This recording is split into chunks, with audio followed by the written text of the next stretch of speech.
So I just noticed today that I have a ceiling leak here. And it looks like it's been leaking for a while. I just didn't notice it. Maybe a week or so. But I'm going to fix it. I have a drywall saw and I'm going to go ahead and cut out the wet drywall. Alright, so I cut away most of the wet drywall and found the source of the leak. This is actually pipes from the shower upstairs are dripping the supply lines. So I cut away the drywall so that those just drip into the bucket here. And I think I'm just gonna let this dry out a little bit. It's pretty soggy up there. It's gonna be a mess to take it down. So I'm just gonna give it a day to dry out and then probably end up cutting more of this. The leak up on the floor upstairs turned out to be a little pinhole leak in this supply pipe for the shower. So I soldered on a little slip coupling on there to stop that leak, and things downstairs should be drying out pretty good. So pretty much as soon as I fixed the leak upstairs, the dripping on these pipes here stopped. That little pinhole leak was spraying water onto both pipes, so both pipes were actually dripping.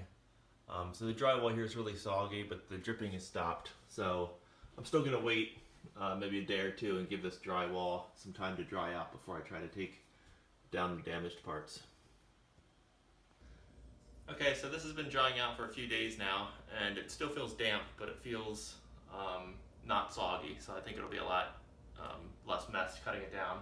So what I'm going to do now is I'm drawing an edge where I want to cut out this wet drywall. So I took my square here, and I just use this to get a 90-degree angle from the wall. So if I put that up, I'm just using that to get my angle, and then I'm just using any straight edge to extend it out 4 feet. So then I measured from that straight edge here over to the other side and did the same thing over here. It's exactly 8 feet from that line over there. So that means this will fit a full 8 foot sheet of drywall. And then again, I measured out from the wall 4 feet. So I'm probably not going to cut out 4 feet. I'm going to find the floor joist from the ceiling, from the floor above, that gets me as close to that 4 foot line as possible without going over, because I want to be able to do this with one 4x8 sheet of drywall. So it's probably going to end up being, this is 4 feet from the wall, it's probably going to end up being like right about here. So maybe like 42 inches or so. So I'm going to cut that out and then we'll see what that looks like, but then I should be able to patch that up then with one sheet of drywall. Good morning.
I want to screw this 2x4 to the ceiling, but I need to cut around these braces, so that's what I'm marking now with a pencil.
try to line up the bottom of this 2x4 with the bottom of the ceiling joist as close as possible.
I'm marking with an X where the gaps are so I know not to put a screw there when I put the drywall up.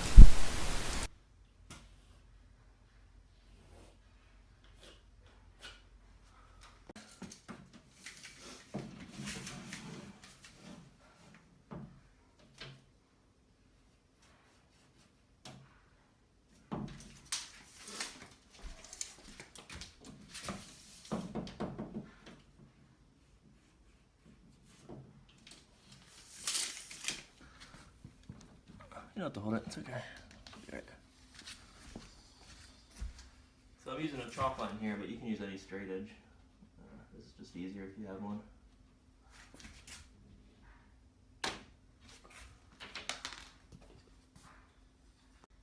So I'm just going to score along my straight line with this box cutter here.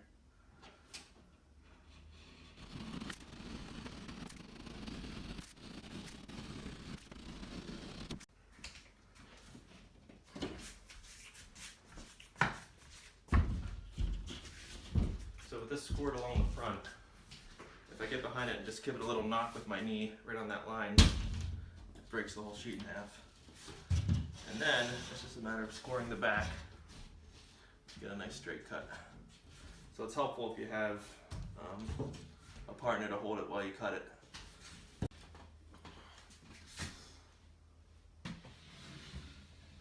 Okay. So we have a piece here now that is the right size. It should fit right in that hole there.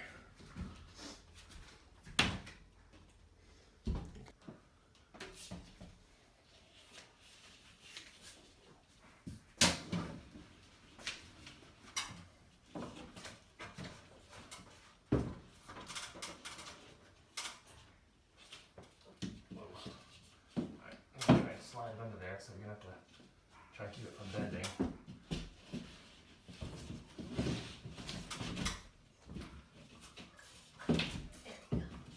Push it back in though. Get out there as far as it'll go. Alright, does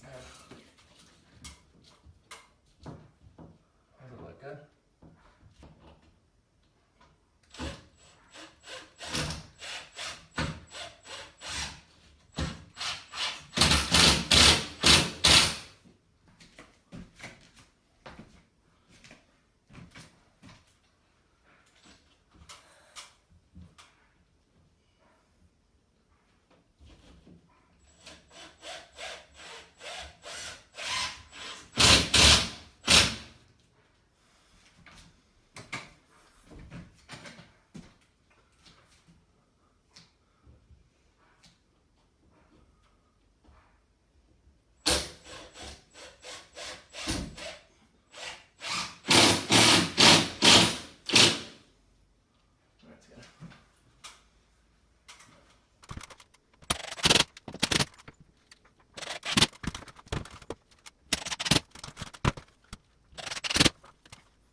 Now I'm marking where the ceiling joists are so I know where to put the screws.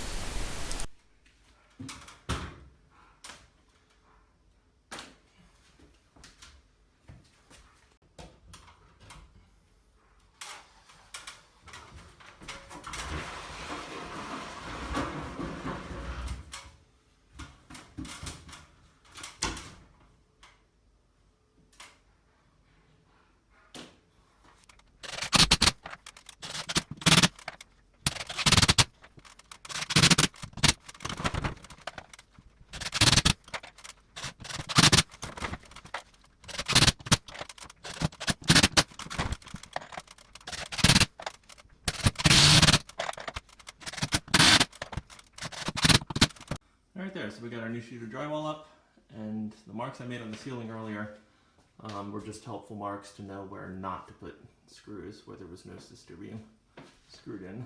But everything else looks good, so all we have left to do now is to spackle that and paint. Alright, so the ceiling's all patched up with drywall, and I'm going to start some spackle. So I just need these 3 things to get started.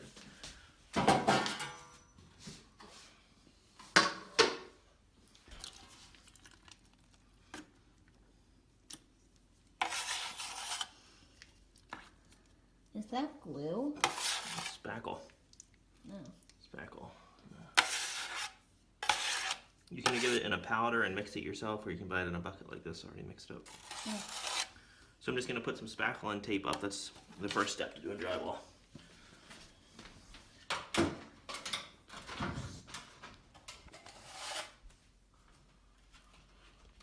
I just want enough spackle on there to get the tape to stick.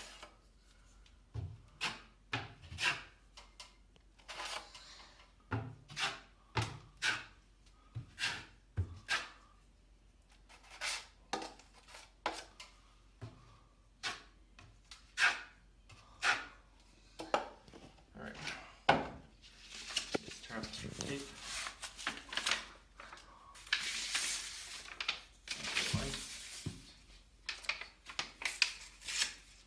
And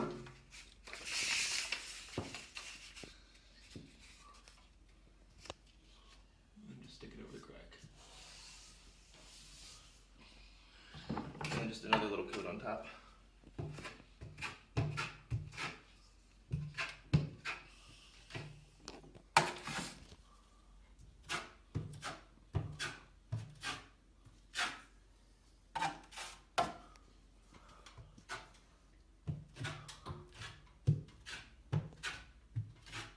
Just gotta smooth it out with one shot. That's it for the first coat. I'm just gonna go ahead and do that for these other 3 seams. But the corners are a little different. You just have to bend the tape down the middle. So if I do this,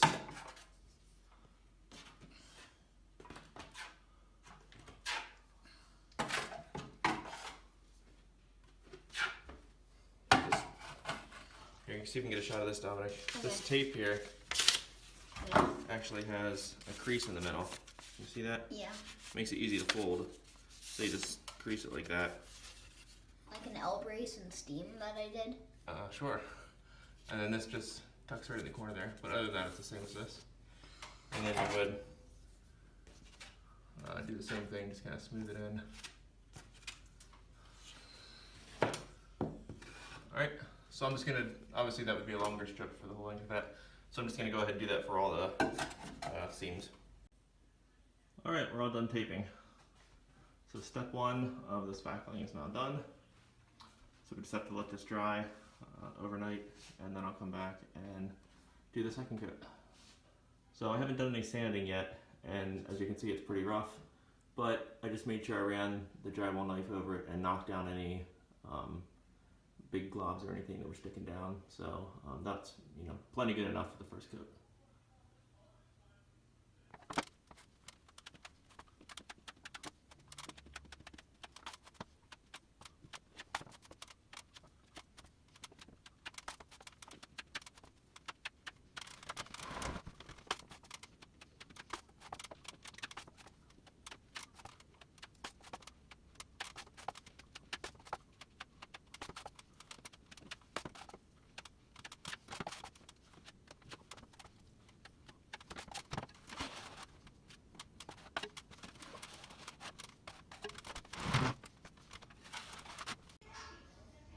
And here we are after a couple coats of spackle, all ready for paint.